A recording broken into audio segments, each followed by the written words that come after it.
नमस्कार साथियों, आप सभी का हमारे इस YouTube चैनल पर अभिनंदन है। आज से हम जो कि स्कूल व्याख्याता का जो अपना फर्स्ट पेपर होता है जीके और जीएस का, उसको स्टार्ट करने जा रहे हैं। उसमें हम जो कि मैथ की क्लासेस सबसे पहले स्टार्ट करेंगे और इसमें जो अपना मैथ का जो पोर्शन है, मतलब कि 5 क्वेश्चन अपने पास में है 10 मार्क्स के। यहाँ से मैथ में अपने पास कितने क्वेश्चन आएंगे? मैथ के अपने पास 5 क्वेश्चन पूछे जाते हैं स्कूल व्याख्याता के फर्स्ट पेपर में, और वो अपने पास कितने नंबर के होते हैं? 10 नंबर के होते हैं। तो सबसे पहले मैं बात करूं तो अपना जो स्कूल व्याख्याता का जो पेपर है जीके और जीएस का, वो टोटल पेपर अपना कितने नंबर का होता है? 150 नंबर का होता है। 75 क्वेश्चन अपने पास में इसमें पूछे जाते हैं, प्रत्येक क्वेश्चन 2 नंबर का होता है और 150 नंबर का अपना क्या होता है? ये पेपर होता है। उसमें से मैथ के अपने को कितने क्वेश्चन पूछे जाएंगे? 5 क्वेश्चन मैथ के पूछे जाएंगे, प्रत्येक क्वेश्चन 2 नंबर का होगा और 10 नंबर का अपना क्या होगा? मैथ 150 में से 10 नंबर का अपने पास क्या आएगा? मैथ के क्वेश्चन आएंगे और 5 क्वेश्चन अपने पास किसके आएंगे? मैथ के आएंगे। अब की बार जो अपना एग्ज़ाम था 2022 में, जो अपना स्कूल लेक्चरर का एग्ज़ाम हुआ था, उसमें मैथ के कितने क्वेश्चन आए थे? 7 क्वेश्चन पूछे गए थे। यानी कि मिनिमम 5 क्वेश्चन, अधिकतम 6 या 7 क्वेश्चन भी इसमें से पूछ लिए जाते हैं। इसमें से अपने मैथ की जो पोर्शन है, उस पोर्शन में से इस बार एग्जाम में अपने को कितने क्वेश्चन पूछेंगे? 7 क्वेश्चन पूछेंगे। 7 का मतलब 14 नंबर का अपने को क्या पूछा गया? मैथ पूछा गया। और उस मैथ में हम जो है कि अपनी ये 6 प्रश्नावलियाँ, जो अपने पास 6 प्रश्नावलियाँ है, उन 6 प्रश्नावली को क्या करेंगे? पढ़ेंगे। अपने मैथ के सिलेबस में ये 6 प्रश्नावली जो है कि दी गई है। अपना स्कूल व्याख्याता का जीके और जीएस का जो प्रथम पेपर है, उस पेपर में मैथ की अपने पास कितनी प्रश्नावलियाँ है? ये 6 प्रश्नावलियाँ है। इन 6 प्रश्नावलियों में से हमको क्या पूछा जाएगा? एग्जाम में क्वेश्चन पूछा जाएगा। तो हमारे पास में जो पहली प्रश्नावली है वो अपने पास में है संख्या पद्धति या नंबर सिस्टम। ये अपने पास में पहली प्रश्नावली है। दूसरी अपने पास में है घातांक या नियम। तीसरी अपने पास में बहुपद है।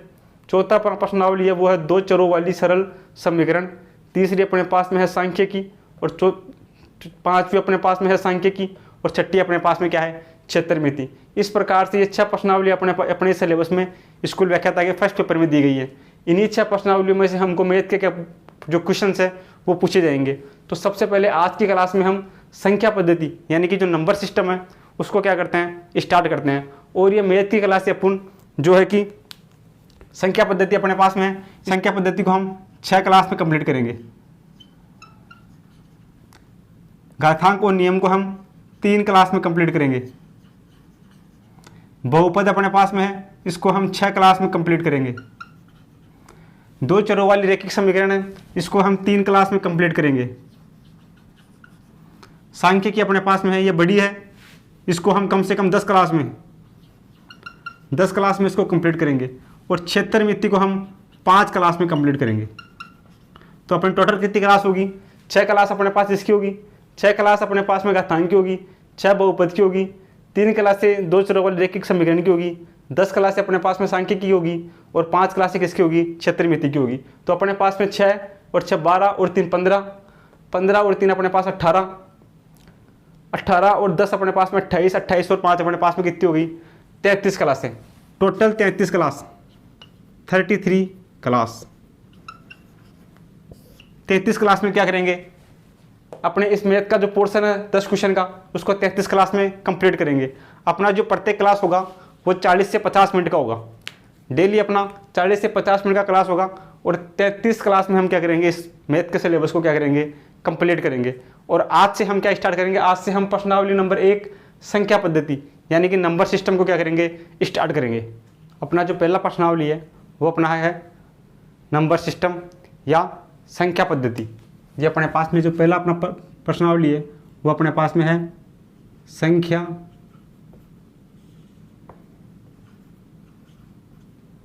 पद्धति, या अपने पास में नंबर सिस्टम।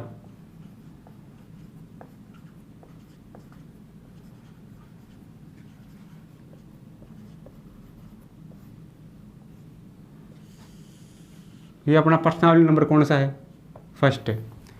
इसमें अपने पास में नंबर सिस्टम या संख्या पद्धति, इसमें सबसे पहले अपने पास में आती है प्राकृत संख्याएं। प्राकृत संख्याएं क्या होती है? तो सबसे पहले अपने पास में आती है प्राकृत संख्या यानी कि नेचुरल नंबर। प्राकृत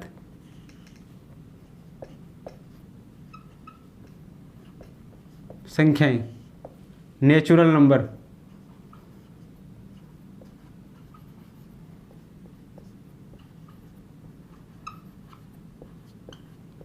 प्राकृत संख्याएं क्या होती है? गिनती गिनने के काम में आने वाली जो संख्याएं हैं वो क्या होती है? प्राकृत संख्याएं होती है। जैसे गिनती हम काउंट करते हैं 1 2 3 4 5, तो गिनती गिनने के काम आने वाली जो संख्याएं हैं वो अपने पास में क्या होती है? प्राकृत संख्याएं होती है। तो गिनती गिनने के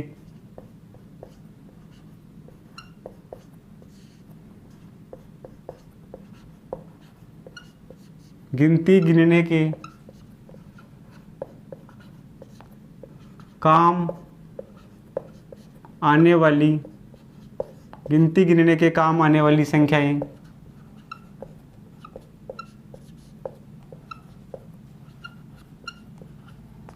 प्राकृत संख्याएं कहलाती है। गिनती गिनने के काम में आने वाली संख्या क्या कहलाती है? प्राकृत संख्या कहलाती है। इसको n से प्रदर्शित करते हैं, n से प्रदर्शित करते हैं प्राकृत संख्याओं को। ये अपने पास में कौन कौन सी संख्या होती है? 1 2 3 4 5, ये अपने पास में चलती जाएगी। गिनती गिनने के काम में आने वाली जो संख्याएं हैं वो अपने पास में क्या होती है? प्राकृत संख्याएं होती है। और जो प्राकृत संख्याएं हैं वो अपने पास में दो प्रकार की होती है। प्राकृत संख्या अपने पास में दो प्रकार की होती है। पहली अपने पास में कौन सी होती है? सम प्राकृत संख्याएं, सम प्राकृत संख्याएं या इवन नेचुरल नंबर। सम प्राकृत संख्याएं या इवन नेचुरल नंबर, ये अपने पास में क्या होते हैं? वे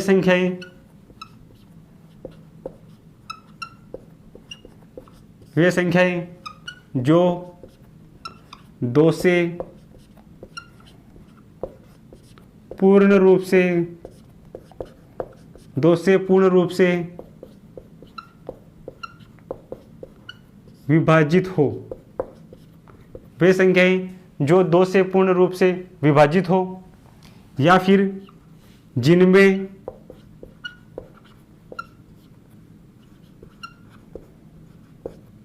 इकाई का अंक 0 2 4 6 या 8 हो, सम प्राकृत संख्याएं कहलाती है। सम प्राकृत संख्याएं कहलाती है। वे संख्याएं जो दो से पूर्ण रूप से विभाजित हो और जिनमें इकाई का अंक 0 2 4 6 या 8 हो, सम प्राकृत संख्याएं कहलाती है। जैसे अपने पास में 2 4 6 8 10, यहाँ कहीं अपने पास में 50 206 चलती जाएगी, अनंत तक चलेगी। तो ऐसी संख्याएं जो दो से पूर्ण रूप से विभाजित हो, ये सभी संख्याएं दो से पूर्ण रूप से क्या है? विभाजित है। ऐसी संख्याएं जो दो से पूर्ण रूप से विभाजित हो या फिर जिनमें इकाई का अंक 0 2 4 6 या 8 हो। तो अपने पास में इकाई का अंक 6 है, 0 है, 0 है, 8 है, 6 है, 4 है और 2 है। तो जिनमें इकाई का अंक 2 4 6 8 या 0 हो या जो दो से पूर्ण रूप से विभाजित हो, सम प्राकृत संख्याएं कहलाती है। दूसरी अपने पास में होती है विषम प्राकृत संख्याएं। विषम प्राकृत संख्याएं ओड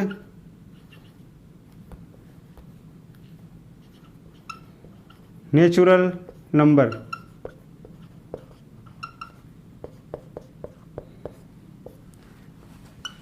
वे संख्याएं जो दो से पूर्ण रूप से विभाजित न हो, अर्थात जिनमें 2 का भाग देने पर सदैव एक शेषफल बचे, क्या होगी? विषम प्राकृत संख्याएं होगी। वे संख्याएं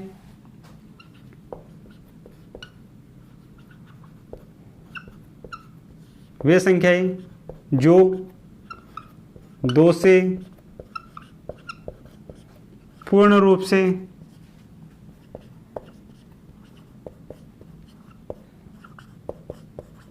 विभाजित न हो, जिनमें 2 का भाग देने पर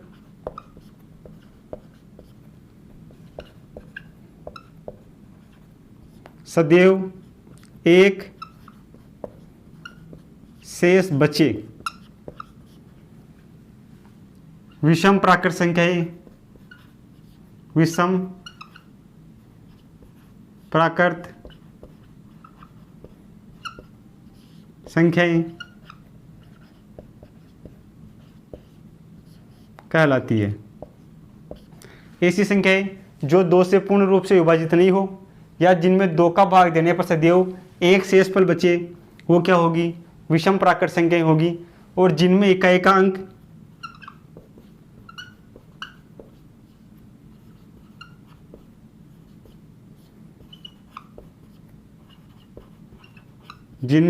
अंक अपने पास में 1 होगा, 3 होगा, 5, 7 या 9 हो, वो क्या होगी?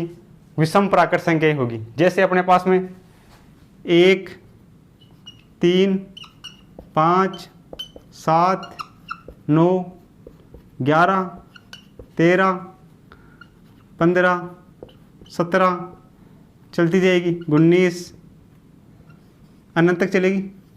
तो ऐसी संख्याएं जिनमें 2 का भाग देने पर सदैव एक शेषफल बचे, इन सभी में 2 का भाग दोगे तो अपने पास में क्या होगा? सदैव एक शेषफल बचेगा। ऐसी संख्याएं जिनमें 2 का भाग देने पर सदैव एक शेषफल बचे तथा जिनमें इकाई का अंक अपने पास में 1, 3, 5, 7 या 9 हो। इकाई का अंक अपने पास में 1, 3, 5, 7 या 9 हो, या जिनमें 2 का भाग देने पर सदैव एक शेषफल बचे, वो अपने पास में क्या होगी? विषम प्राकृत संख्याएं होगी। तो प्राकृत संख्याएं अपने पास में क्या होती है? जो गिनती गिनने के काम में आती है, वो क्या होती है? प्राकृत संख्याएं होती है। सम प्राकृत संख्याएं वे संख्याएं जो 2 से पूर्ण रूप से विभाजित हो और जिसमें इकाई का अंक 0, 2, 4, 6 या 8 हो, सम प्राकृत संख्याएं कहलाती है।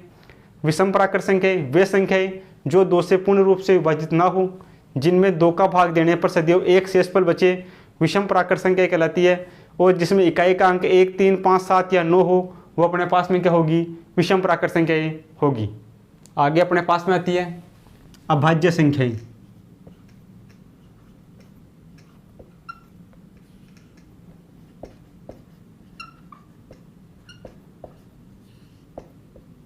या प्राइम नंबर।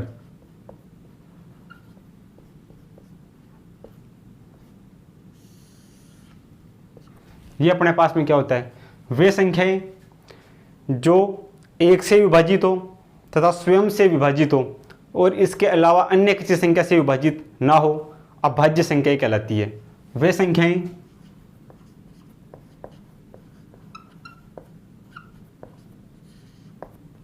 जो 1 से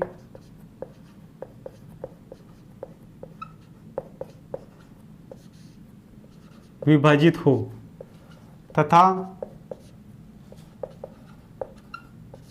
स्वयं से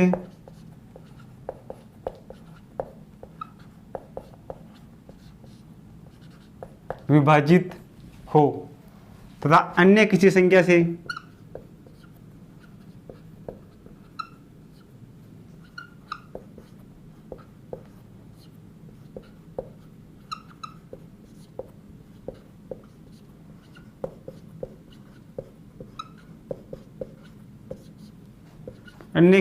से विभाजित नहीं हो, क्या कहलाती है? अभाज्य संख्याएं कहलाती है। एक जो है अभाज्य संख्या नहीं है। एक क्या है? अभाज्य संख्या नहीं है। और जो 2 है, 2 एकमात्र सम अभाज्य संख्या है। अभाज्य संख्या कौन सी होती है? वे संख्याएं जो एक से विभाजित हो तथा स्वयं से विभाजित हो, इसके अलावा अन्य किसी संख्या से विभाजित ना हो, अभाज्य संख्या कहलाती है। एक क्या है? अभाज्य संख्या नहीं है। और जो दो है वो एकमात्र सम अभाज्य संख्या है। अपने पास में एक अभाज्य संख्या नहीं है, दो अपने पास में क्या है? एक अभाज्य संख्या है।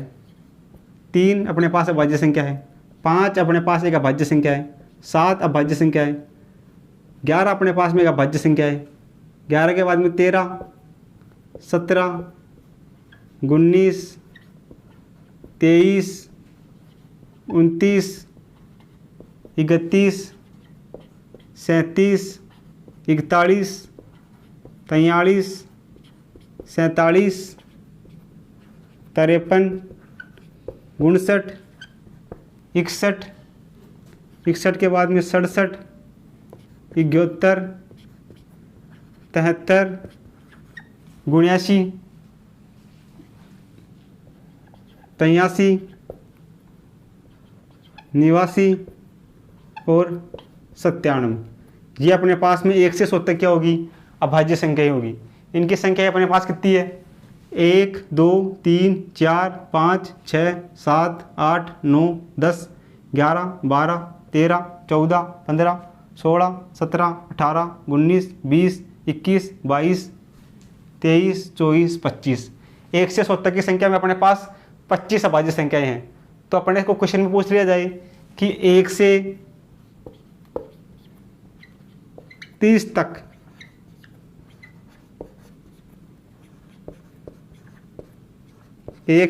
तक की अभाज्य संख्याएं ये अपने पास में कितनी है? 1, 2, 3, 4, 5, 6, 7, 8, 9, 10। संख्या अपने पास कितनी है? 10 है। 1 से 50 तक की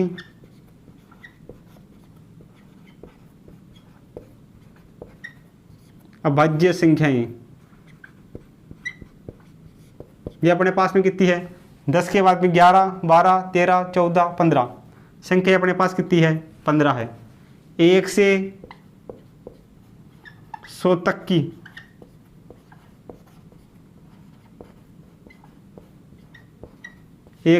की अभाज्य संख्याएं ये अपने पास में कितनी होगी? 15 के बाद में 16, 17, 18, 19, 20, 21, 22, 23, 24, 25। ये संख्या अपने पास कितनी होगी? 25 होगी। तो 1 से लेकर 100 तक की संख्या में अपने पास कितनी अभाज्य संख्याएं होंगी? 25 अभाज्य संख्याएं होगी। इसमें अपने पास में क्वेश्चन दिया गया है, इसमें अपने को दिया गया है निम्न में से कौन सी अभाज्य संख्या है? इनमें से अपने को जो अभाज्य संख्या है उसको क्या करना है? चेक करना है। तो सबसे पहले अपने पास 153 है। अपने को चेक करना है कि 153 अपने पास में अभाज्य संख्या है या नहीं है। तो 153 जो अभाज्य संख्या है, इनको ज्ञात करने के लिए हम क्या करेंगे? जो हमारे पास संख्या दी गई है उस संख्या के देखेंगे कि उस संख्या के आसपास कौन सी संख्या का स्क्वायर है, या जो संख्या दी गई है वो किस संख्या का स्क्वायर है। तो 153 अपने पास में किस संख्या का स्क्वायर है? 153 अपने पास में किसी भी संख्या का स्क्वायर नहीं है। ये अपने पास में इसके आसपास की संख्या, तो 12 का स्क्वायर अपने पास में कितना होता है? 144 होता है। और 13 का स्क्वायर अपने पास में कितना होता है? 169 होता है। तो इन दोनों संख्याओं के बीच में अपने पास में 153 है। 144 और 169 के बीच में अपने पास में क्या है? ये 153 है। तो अपने को ऐसी संख्या फाइंड करनी है, ऐसी संख्या ज्ञात करनी है जिसका स्क्वायर इस संख्या से कम हो। तो 12 का स्क्वायर अपने पास में क्या है? 153 से कम है। लेकिन 13 का स्क्वायर अपने पास में क्या है? 153 से क्या है? अधिक है। तो अपने पास में जिस संख्या का स्क्वायर इस संख्या से कम है उस संख्या को चूज करेंगे, और उस संख्या से कम जितनी भी अपने पास में भाज्य संख्याएं हैं उन सभी भाज्य संख्याओं को इसके सामने क्या करेंगे? लिखेंगे। तो अपने पास में 153 क्या है? 12 का स्क्वायर 144 होता है। तो 12 के स्क्वायर मतलब 12 से कम जो भी अपने पास अभाज्य संख्याएं हैं वो अपने पास कौन कौन सी है? वो अपने पास में है 2, 3, 5, 7 और 11। ये अपने पास में क्या है? 12 से कम अभाज्य संख्याएं हैं। तो उन सभी को इसके सामने लिखेंगे। और इसका इसमें भाग दे के देखेंगे। 2 का भाग 153 में जाता है क्या? नहीं जाता है। 3 का भाग 153 में दे के देखेंगे तो 3 का भाग 153 में पूरा पूरा जाता है। 3 का भाग इसमें जाता है 153 में। तो इसका मतलब ये अपने पास में क्या हो गई? ये अपने पास में एक भाज्य संख्या होगी, इसमें भाग चला गया तो ये अपने पास में क्या हो गई? एक भाज्य संख्या हो गई। तो ये ऑप्शन तो अपना क्या हो गया? गलत हो गया। उसके बाद में 253 अपने पास में किस संख्या का स्क्वायर है? ये अपने पास में 253 है। ये अपने पास में 15 का स्क्वायर कितना होता है? 225 होता है। और 16 का स्क्वायर अपने पास में कितना होता है? 15 का स्क्वायर अपने पास में 225 होता है। और 16 का स्क्वायर अपने पास में कितना होता है? 16 का स्क्वायर 16 इंटू 16 का स्क्वायर अपने पास में कितना होता है? 96 इंटू 16। ये अपने पास में कितना होता है? 256। 16 का स्क्वायर 256 होता है, जो इस संख्या से क्या है? अधिक है। तो अपने पास 15 का स्क्वायर 225 होता है। तो 15 या 15 से कम जितनी भी अपने पास में भाज्य संख्याएं हैं वो इसके सामने लिखेंगे। तो 15 से कम या 15 से कम भाज्य संख्या अपने पास कौन कौन सी है? ये अपने पास में है 2, 3, 5, 7, 11 और 13। 15 या 15 से कम अपने पास में भाज्य संख्या कितनी है? ये संख्या अपने पास में भाज्य संख्याएं हैं। इन सभी संख्याओं को इसमें भाग देके देखते हैं। 2 का भाग इसमें जाता है, पूरा पूरा नहीं जाता है। 3 का भाग इसमें नहीं जाता है। 5 का भाग इसमें नहीं जाता है। 7 का भाग इसमें नहीं जाता है। 11 का भाग इसमें देके देखते हैं। 11 दूना 22, 3 बचते हैं, 11 33, 11 का भाग इसमें चला गया। तो ये अपने पास में क्या हो गई? एक भाज्य संख्या हो गई। तो मतलब ये क्वेश्चन, ये ऑप्शन में अपना क्या हो गया? रॉन्ग हो गया। अब 353 अपने पास में किस संख्या का स्क्वायर है? ये अपने पास में 18 का स्क्वायर और 19 का स्क्वायर उसके बीच की संख्या है। 18 का स्क्वायर और 19 का स्क्वायर। 18 का स्क्वायर अपने पास में कितना होता है? 18 का स्क्वायर ये अपने पास में कितना होता है? 8 × 64 का 4, 80 लगी 6। 8 एकम 8 और 6 24, 8 और 6 14 और अपने पास में 18। ये अपने पास में कितना हो गया? 4, 2, 3, 324। 18 का स्क्वायर 324 हो गया। और 19 का स्क्वायर अपने पास में कितना हो गया? 19 का स्क्वायर अपने पास में हो गया 81, 9 और 8 17, 1 और 9। ये अपने पास में हो गया 8, 6 और ये अपने पास में कितना हो गया? यहाँ से अपने पास कितना बचेगा? 1। तो ये अपने पास में कितना हो गया? 361, जो क्या हो गया? इस संख्या से अधिक हो गया। तो अपने पास में 18 या 18 से कम जितनी भी अपने पास क्या है? संख्याएं हैं, अभाज्य संख्याएं, उन सभी संख्याओं को इसके सामने क्या करेंगे? लिखेंगे। तो 18 से कम अपने पास में भाज्य संख्या कौन कौन सी है?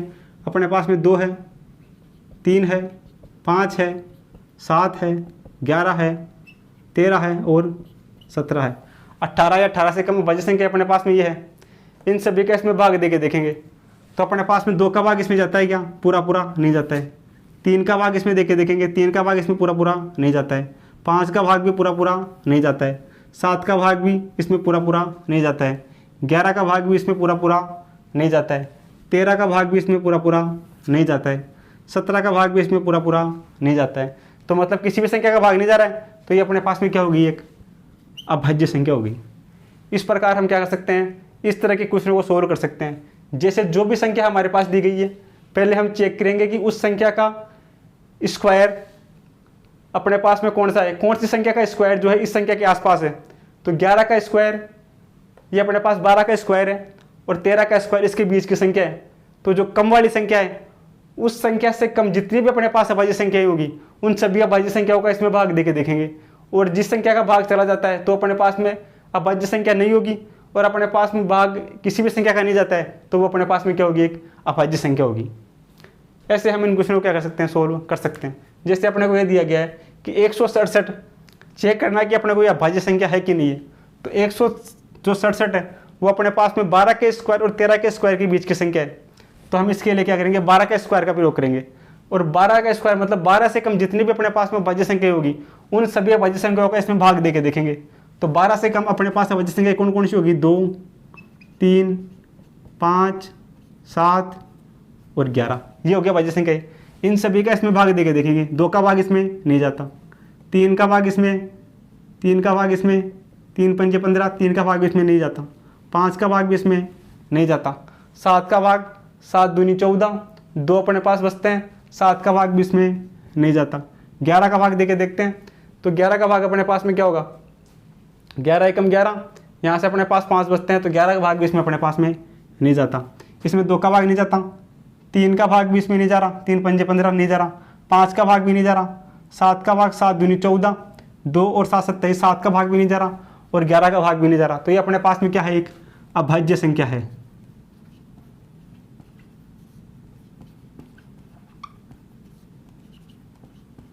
किसी भी संख्या का भाग नहीं जा रहा, तो ये अपने पास में क्या है, एक अभाज्य संख्या है। जैसे अपने पास में 203 है, तो 203 अपने पास में किस संख्या का स्क्वायर है, ये अपने पास में 14 का स्क्वायर है। 14 का स्क्वायर कितना होता है, 196 होता है। तो 14 से कम जितनी भी अपने पास अभाज्य संख्याएं हैं वो अपने पास कौन कौन सी है, 2 3 5 7 11 और 13। ये अपने पास में 14 से कम अभाज्य संख्याएं हैं। इन सभी का इसमें भाग देके देखते हैं। 2 का भाग इसमें नहीं जाता, 3 का भाग इसमें नहीं जाता, 5 का भाग भी इसमें नहीं जा रहा, 7 का भाग 7 दूनी 14, 6 और 3 63, 7 नाम 63, 7 का भाग इसमें चला गया। तो ये अपने पास में क्या होगी, अभाज्य संख्या नहीं है। ये अपने पास में क्या है, भाग चला गया तो अभाज्य संख्या नहीं है। ये अपने पास में क्या है, अभाज्य संख्या नहीं है। ये जो संख्या है वो अपने पास में क्या है, अभाज्य संख्या नहीं है। अब जैसे अपने पास में 239 है, ये अपने पास में किस संख्या का स्क्वायर है, 15 का स्क्वायर अपने पास में कितना होता है, 15 का स्क्वायर अपने पास में 225 होता है और 16 का स्क्वायर अपने पास में इससे अधिक हो गया। तो 15 से कम जितनी भी अभाज्य संख्याएं हैं उन सभी का इसमें क्या करते हैं, भाग देके देखते हैं। तो 15 से कम अभाज्य संख्याएं 2 3 5 7 11 और 13 ये होगी अपने पास में। 2 का भाग इसमें देके देखते हैं, 2 का भाग इसमें नहीं जा रहा है। 3 का भाग इसमें देके देखते हैं, 3 का भाग भी इसमें पूरा नहीं जा रहा है। 5 का भाग भी इसमें पूरा नहीं जा रहा है। 7 का भाग भी इसमें पूरा नहीं जा रहा है। 11 का भाग 11 दूना 22, 11 का भाग भी इसमें पूरा नहीं जा रहा है। 13 का भाग 13 एकम 13, 10, 13 का भाग भी इसमें पूरा नहीं जा रहा। तो ये भी अपने पास में क्या है, एक अभाज्य संख्या है। ये भी अपने पास में क्या है, अभाज्य संख्या है। अभाज्य संख्या है, ये अपने पास में क्या है, एक अभाज्य संख्या है। अब 251 अपने पास में 15 का स्क्वायर 225, 16 का स्क्वायर अपने पास में कितना होगा, 16 का स्क्वायर 16 गुणा 16, ये अपने पास में 96, 1 और 6, ये अपने पास में 256 होगा। 16 का स्क्वायर 256 इससे अधिक हो जाएगा, तो 15 का स्क्वायर अपने पास में कितना होगा, 225। तो 15 से कम जितनी भी अपने पास में अभाज्य संख्याएं हैं उसको यहाँ लिखेंगे। 15 से कम कौन कौन सी है, 2 3 5 7 11 और 13 ये अपने पास में है। इन सभी का इसमें भाग देके देखेंगे। 2 का भाग इसमें जा रहा है क्या, पूरा नहीं जा रहा है। 3 का भाग इसमें पूरा जा रहा है क्या, नहीं जा रहा है। 5 का भाग भी इसमें पूरा नहीं जा रहा है। 7 का भाग भी इसमें पूरा नहीं जा रहा है। 11 का भाग भी इसमें पूरा नहीं जा रहा है। 13 का भाग भी इसमें पूरा नहीं जा रहा है। तो ये अपने पास में क्या हो गई, एक अभाज्य संख्या हो गई। अभाज्य संख्या, अभाज्य संख्या है। तो ये अपने पास में ये एक जो संख्या है वो अपने पास में अभाज्य संख्या है। ये अभाज्य संख्या है, ये अपने पास में अभाज्य संख्या नहीं है। ये भी अपने पास में अभाज्य संख्या है, ये भी अपने पास में क्या है, अभाज्य संख्या है। आगे अपने पास में संयुक्त संख्याएं। संयुक्त संख्याएं, संयुक्त संख्याएं। संयुक्त संख्याएं क्या होती है, वे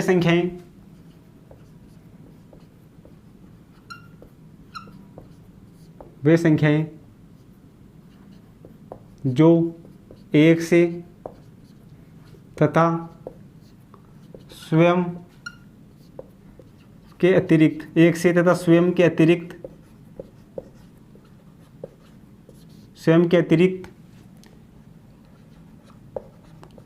कम से कम एक अन्य संख्या से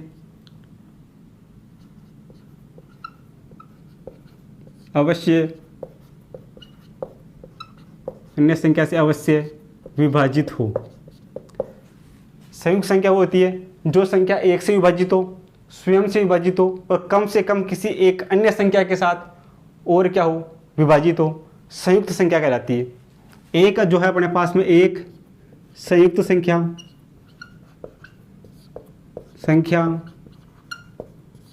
नहीं है। एक अपने पास में क्या है, संयुक्त संख्या नहीं है। संयुक्त संख्या अपने पास में कौन कौन सी है, जैसे अपने पास में चार अपने पास में क्या है, एक संयुक्त संख्या है, क्योंकि 4 में एक का भाग जाता है, इसके खुद का भाग जाता है और कम से कम एक संख्या का यानी कि 2 का भाग इसमें जाता है। तो 4 एक संयुक्त संख्या है, 6 एक संयुक्त संख्या है, 8 एक संयुक्त संख्या है, 9 भी क्या है, एक संयुक्त संख्या है। उसके बाद में 10 एक संयुक्त संख्या है, 12 भी एक संयुक्त संख्या है, 14 भी संयुक्त संख्या है, 15 भी क्या है, संयुक्त संख्या है। ये चलती जाएगी अपने पास में। वे संख्याएं जिनमें एक का भाग जाए, खुद का भाग जाए और कम से कम एक संख्या का अवश्य भाग जाए। अधिकतम कितना भी जा सकता है, कम से कम एक संख्या का और भाग जाए। तो इसमें एक का भाग जा रहा है, 4 का भाग जा रहा है और 2 का भाग जा रहा है। इसमें एक का भाग जा रहा है, 6 का भी भाग जा रहा है और इसमें 2 का और 3 का भाग जा रहा है। तो मतलब कम से कम एक संख्या का भाग अवश्य जा रहा है। तो ये अपने पास में सबकी सब क्या हो गई, संयुक्त संख्या हो गई। उसके बाद में अपने पास में आती है गणित की आधारभूत प्रमेय। गणित की आधारभूत प्रमेय ये अपने पास में क्या होती है कि प्रत्येक संयुक्त संख्या को, जो भी अपने पास में संयुक्त संख्याएं हैं वो क्या है, प्रत्येक संयुक्त संख्या को, प्रत्येक संयुक्त संख्या को प्रत्येक संयुक्त संख्या को अभाज्य गुणनखंड के रूप में, अभाज्य गुणनखंड के रूप में, अभाज्य गुणनखंड के रूप में व्यक्त किया जा सकता है। इसमें अपने पास में क्या है, गणित के आधारभूत प्रमेय ये कहती है कि प्रत्येक संयुक्त संख्या को उसके अभाज्य गुणनखंडों के रूप में क्या किया जा सकता है, व्यक्त किया जा सकता है। जैसे अपने पास में 15 क्या है, 15 अपने पास में एक क्या है, संयुक्त अभाज्य संख्या है। तो इसको अभाज्य गुणनखंडों के रूप में, इसका अभाज्य गुणनखंड क्या होगा, अभाज्य गुणनखंड अपने पास में कितना होगा, 3 × 5। इसको इसके अभाज्य गुणनखंडों के रूप में क्या कर सकते हैं, व्यक्त कर सकते हैं। ये अपने पास में क्या कहता है, गणित या आधारभूत प्रमेय अपने पास में क्या कहता है, ये कहता है। जैसे अपने पास में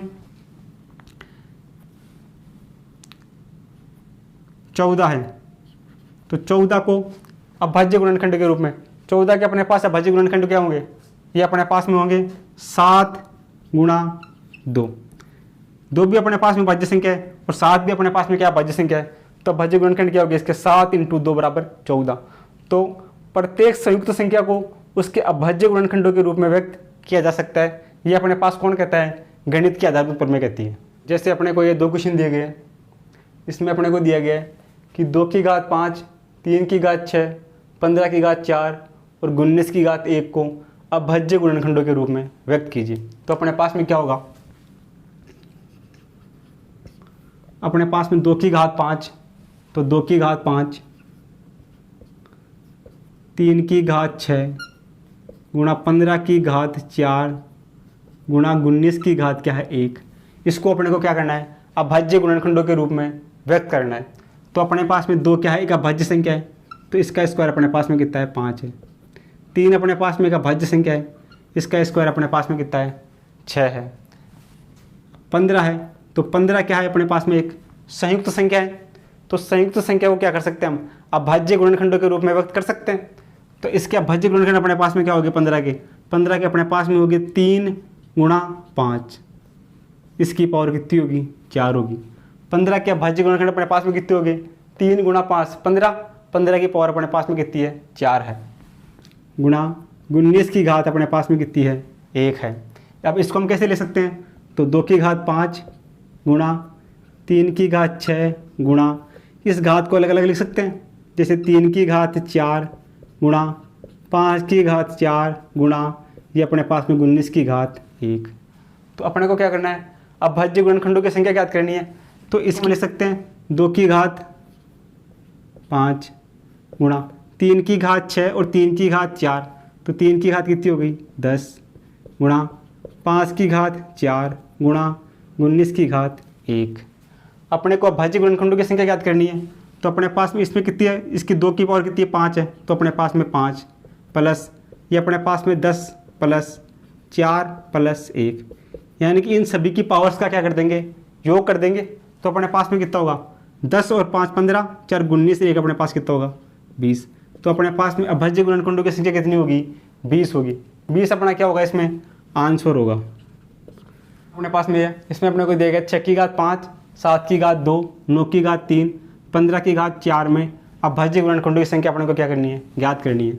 तो इसका आंसर अपने पास में क्या होगा 6 की घात 5, 7 की घात 2, 9 की घात 3 और 15 की घात 4। इसमें अभाज्य गुणनखंडों की संख्या अपने को क्या करनी है, ज्ञात करनी है। तो यहाँ से अपने पास में क्या होगा, इसके गुणनखंड क्या होंगे 2 गुणा 3 की घात 5 गुणा 7 के गुणनखंड अपने पास में नहीं होंगे, 7 की घात 2।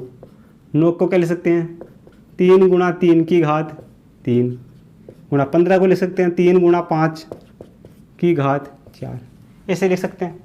इसको और सिंपल करें तो 2 की घात 5 गुणा 3 की घात 5 गुणा 7 की घात 2 गुणा 3 की घात 3 गुणा 3 की घात 3 गुणा 3 की घात 4 गुणा 5 की घात 4, 5 की घात 4, ये अपने पास हो जाएगा।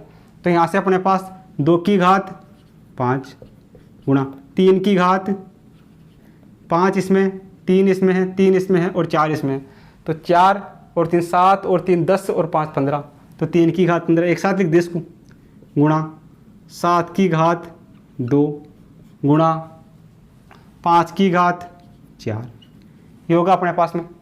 इन सभी को क्या करते हैं, सभी घातों का योग करते हैं। तो अपने पास में 5 प्लस 15 प्लस 2 प्लस 4 कितना होगा अपने पास में 15 और 5 20 और 2 22 और 2 अपने 4 अपने पास में कितना होगा 26। तो अपने पास अभाज्य गुणनखंडों की संख्या कितनी होगी 26 होगी। तो 26 अपना क्या होगा इसमें आंसर होगा। जैसे अपने पास में क्वेश्चन है कि 180 के विभाजकों की संख्या कितनी है, तो इसमें अपने पास सॉल्यूशन क्या होगा 180 के विभाजकों की संख्या। तो जो 180 है उसमें विभाजकों की संख्या अपने को याद करनी है। तो इसके क्या करेंगे गुणनखंड करेंगे। तो 180 में 2 का भाग देके देखेंगे कितनी बार जाएगा 90 बार। इसमें 2 का भाग देंगे कितनी बार जाएगा 45 बार। इसमें कितने का भाग दे रहा है 3 का जा रहा है कितनी बार जाएगा 15 बार। इसमें 3 का भाग देंगे कितनी बार जाएगा 5 बार। इसमें 5 का भाग देंगे कितनी बार जाएगा 1 बार। ये अपने पास बनेगा टर्म। तो अपने पास क्या होगा इसके गुणनखंड, ये होंगे अपने पास 2 की घात 2 गुणा 3 की घात 2 गुणा 5 की घात 1 बराबर अपने पास में कितना होगा 180 होगा। ये होंगे अपने पास इसके गुणनखंड। इसमें अपने को क्या करनी है विभाजकों की संख्या याद करनी है। तो विभाजकों की संख्या अपने पास में क्या होगी घात प्लस 1, घात प्लस 1 करेंगे और सभी को क्या करेंगे संख्याओं को गुणा करेंगे।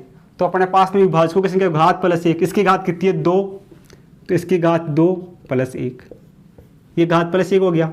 यहाँ पे अपने पास इसकी घात कितनी है 2 प्लस 1, ये अपने पास हो गया।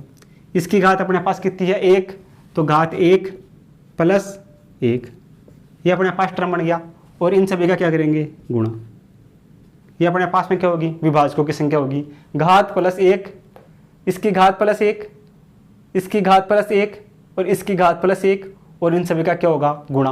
ये अपने पास में क्या होगी विभाजकों की संख्या होगी।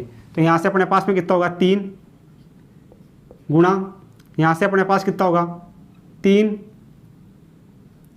गुणा, यहाँ से अपने पास कितना होगा 2, ये अपने पास में होगा।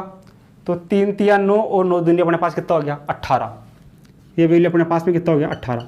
तो विभाजकों की संख्या कितनी आएगी 18।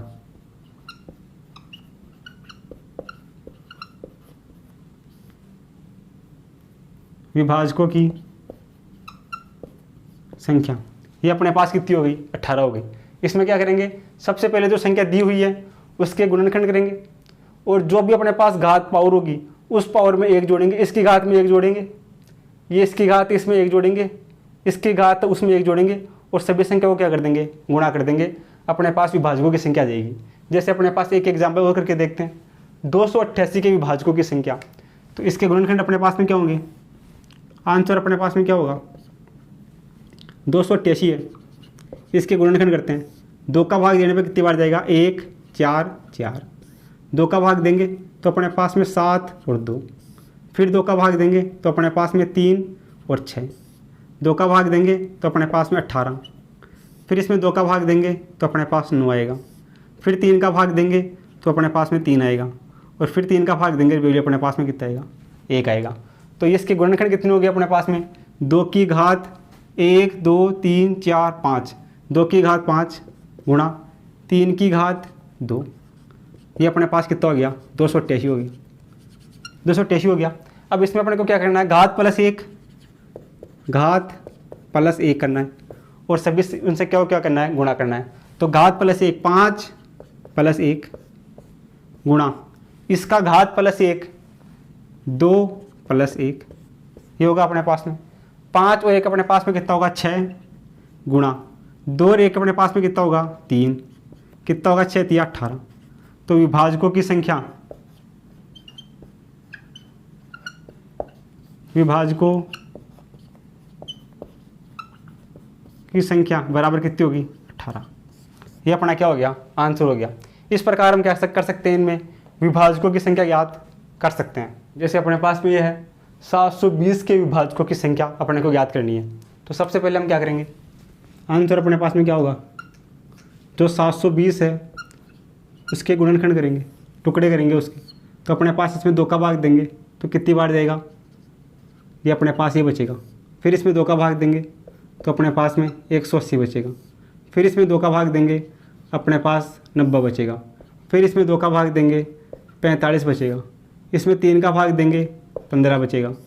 इसमें 3 का भाग देंगे 5 बचेगा। 5 का भाग देंगे अपने पास कितना बचेगा, 1 बचेगा। ये अपने पास क्या हो जाएंगे, इसके टुकड़े हो जाएंगे, गुणनखंड हो जाएंगे। तो इसको हम क्या ले सकते हैं, 2 की घात 1 2 3 4, 2 की घात 4 गुणा 3 की घात 1 2 2 गुणा 5 की घात 1, ये अपने पास में कितना होगा, 720 के बराबर होगा। अपने को विभाजकों की संख्या याद करनी है, तो अपने पास में क्या होता है, घात प्लस 1 करके इन सभी का गुणा करना है। तो इसमें घात प्लस 1 यानी कि 4 प्लस 1, इसमें अपने पास में घात प्लस 1 तो 2 प्लस 1, इसमें अपने पास में घात प्लस 1 तो 1 प्लस 1, ये अपने पास में होगा। और इन सभी का क्या करना है, गुणा करना है। तो यहाँ से अपने पास में घात प्लस 1 4 प्लस 1 कितना होगा, 5 गुणा यहाँ से अपने पास 2 प्लस 1 कितना होगा, 3 गुणा यहाँ से अपने पास 1 रे कितना होगा, 2, ये होगा अपने पास में। तो वैल्यू कितना आएगा, 5 3 15 और 15 दूना 30, 30 अपने पास में क्या होगी, विभाजकों की संख्या। विभाजकों की ये अपने पास में कितनी होगी, 30 होगी। तो 30 अपना क्या हो जाएगा, इसका आंसर हो जाएगा। इस प्रकार हम क्या कर सकते हैं, विभाजकों की संख्या ज्ञात कर सकते हैं।